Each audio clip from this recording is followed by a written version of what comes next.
Biggest Business Mistakes, Episode 5, Because You Stop Learning. Kung ikaw ay isang negosyante or ikaw ay nagbabalak pa lang na magnegosyo or meron ka ng negosyo ngayon, tapusin niyo po yung video na to. Marami ka matutunan dito na pwede mong gamitin para sa iyong sarili at para sa iyong negosyo. Kung ngayon lang tayo nagkita, ako nga pala si Roger Silvido at ako ay may mahigit 10 taong kapalpakan at kabiguan sa pagninegosyo. Pero bago ang lahat, kwento mo na.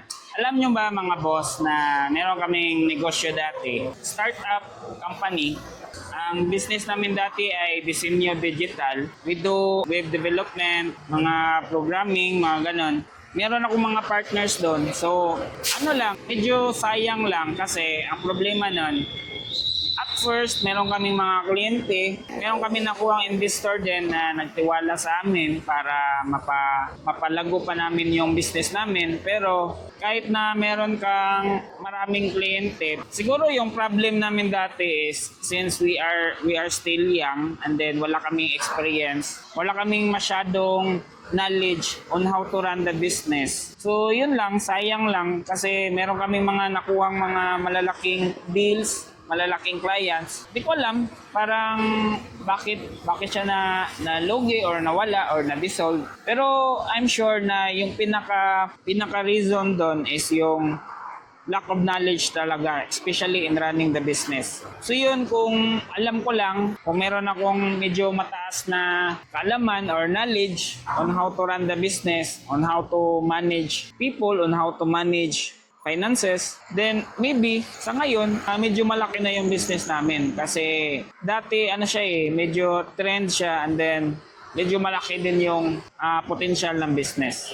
Biggest business mistakes that you should avoid, Episode 5, Because You Stop Learning. Ito ay kadalasan na nangyayari sa mga negosyante, sa mga businesses. Most of the time ay hindi na siya lumago or hindi na lumaki nang dahil sa parang nakontento na yung owner mismo, yung entrepreneur, hindi na siya sumubok sa ibang bagay, hindi na siya sumubok sa ibang strategy, hindi na siya sumubok na gumawa ng mga bagong bagay. Kaya yung negosyo niya ay mabagal yung pag-unlad dahil hindi siya makasabay sa competition. Sa panahon kasi ngayon, the more you know, the more knowledge you have, the more strategy, the more things that you can implement or you can execute para sa iyong negosyo. So may advantage talaga kapag marami kang alam. Sa pagninegosyo kasi, kailangan talaga natin na makasabay tayo sa mga malalaki kasi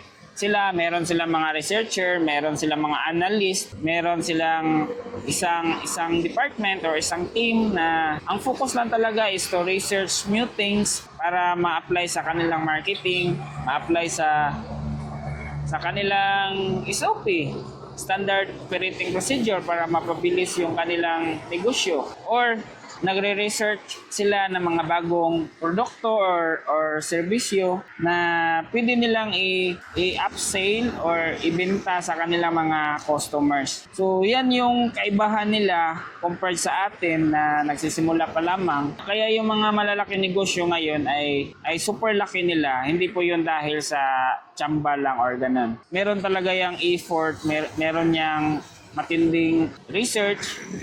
And then, of course, yung nag-start ng business na yan ay sobrang sipag talaga. Saka, hindi yan tumitigil na magtuklas ng mga bagong bagay para ma-implement niya sa kanyang mga tao at sa kanyang negosyo.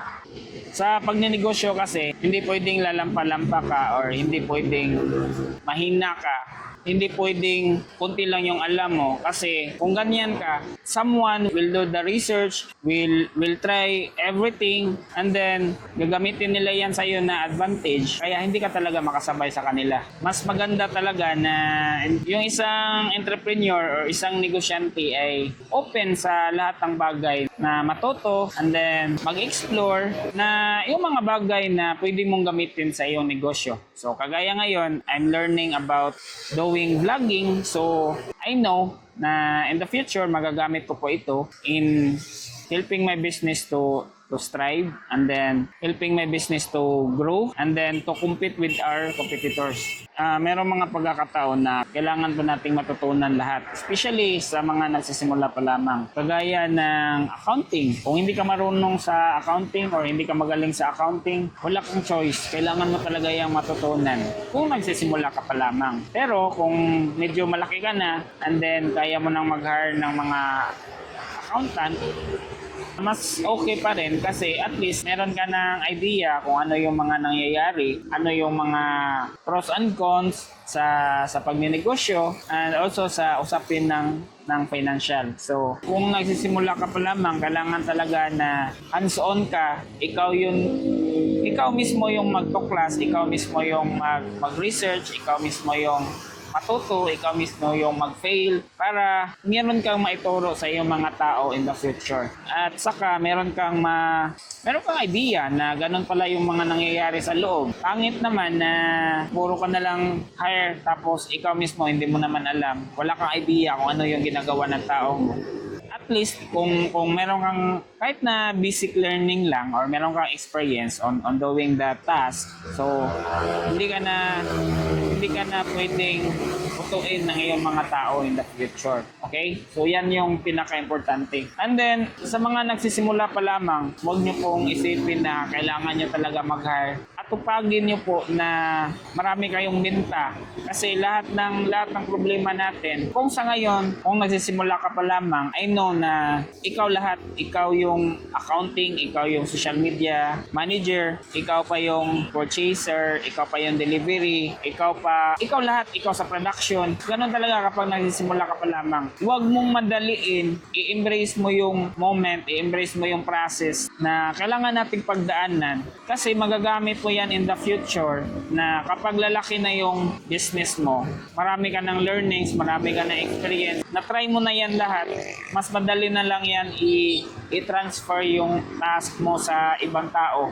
So, parang nire-ready mo lang yung sarili mo na mag-hire ka pa ng ibang tao through your experience. Mas mainam talaga sa isang negosyante na palaging nag-i-explore, palaging nag-aaral ng mga bagong bagay na makakatulong sa kanyang personal development. And of course, kapag yung negosyante ay na-improve niya yung sarili niya, I'm sure he or she can bring more information and more knowledge para mapatakbo niya yung negosyo niya na pulido at saka mapalago niya palalo yung kanyang negosyo. Yan yung problema sa ibang tao dahil parang nakontento na sila kumita lang ng ganito. Parang nakontento na sila na kung ano yung meron sa business nila. Pag ganyan yung isang negosyante, I'm sure na someone younger than you, someone smarter than you, I know na maiiwan ka talaga. Mas maganda din na yung isang negosyante ay competitive talaga.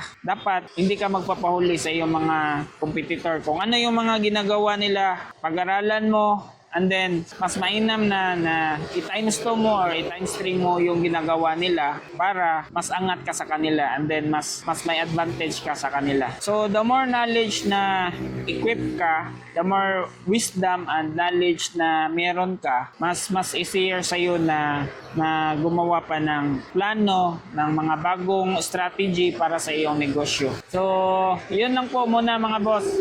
Kung nagustuhan nyo po yung mga ganitong topic, sana po mag-comment kayo, mag-like, or mag-share. And then, sana po maka-join kayo sa Facebook group natin, which is Work Smart Community.